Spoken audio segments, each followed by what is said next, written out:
प्राप्त कर सके। शिक्षा शिक्षा मनुष्यों का जन्मसिद्ध अधिकार है, अतः शिक्षा के लिए हर भारतीय नागरिक के लिए दरवाजे खुले होने चाहिए। शिक्षा ही समाज में समानता ला सकती है। जब कोई मनुष्य शिक्षित हो जाता है तो उसमें सोचने की क्षमता पैदा हो जाती है और वह दूसरों पर अत्याचार होते न सहन देख सकता है और न अपने ऊपर अत्याचार होते सहन कर सकता है। माता सावित्रीबाई फुले के विचार। शिक्षा सर का द्वार खोलती है, खुद को जानने का अवसर देती है। कोई तुम्हें कमजोर समझे इससे पहले तुम्हें शिक्षा के महत्व को समझना होगा। बेटियों के विवाह के पहले उसे शिक्षित बनाओ ताकि वह अच्छे बुरे का फर्क कर सके।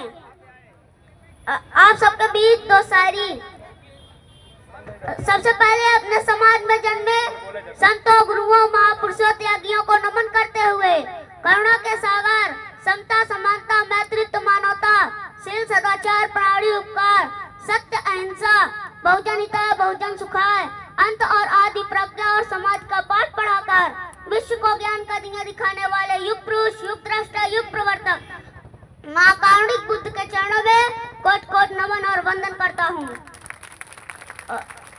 बहुजन के विधाता, हम सब के मुक्तिदाता, वंचितों के डाल, ज्ञान का मिसाल, नारियों के उद्धारक, समाज के सुधारक, इतिहास के पाती, किताबों के साथी, निडर धैर्यवान, उच्च कोट के विद्वान, symbol of knowledge, leader of Coleman, अर्थशास्त्र के जानकार, महान शिल्पकार, मनुस्मृति के नासक, बुद्ध के उपासक, जातीयता के बैरी, इंसानियत के पहरी, वर्तमान और भविष्य की आवाज, विश्व के सरताज, कानून के ज्ञाता, संविधान निर्माता डॉक्टर बाबा साहेब भीमराव अम्बेडकर को मैं कोट कोट नमन और वंदन करता हूँ।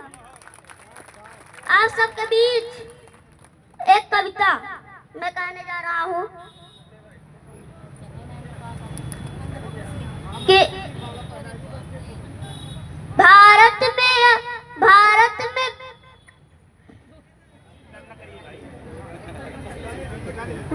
में अगर भीम जो आया नहीं होता, भारत में अगर भीम जो आया नहीं होता, इस देश पे अगर जान लुटाया नहीं होता, इस देश पे अगर जान लुटाया नहीं होता, इस चार महिला बहू जो है उनको बुलाइए, उनको सम्मान करेंगे। गाना नहीं, साउंड नहीं नहीं, उनको बुला के पहले क्यों झांकी आ जाएगी तो फिर प्रॉब्लम आ जाएगी। अभी लोग चल। भारत में अगर भीम जो आया नहीं होता, भारत में अगर भीम जो आया नहीं होता, इस देश पे अगर जान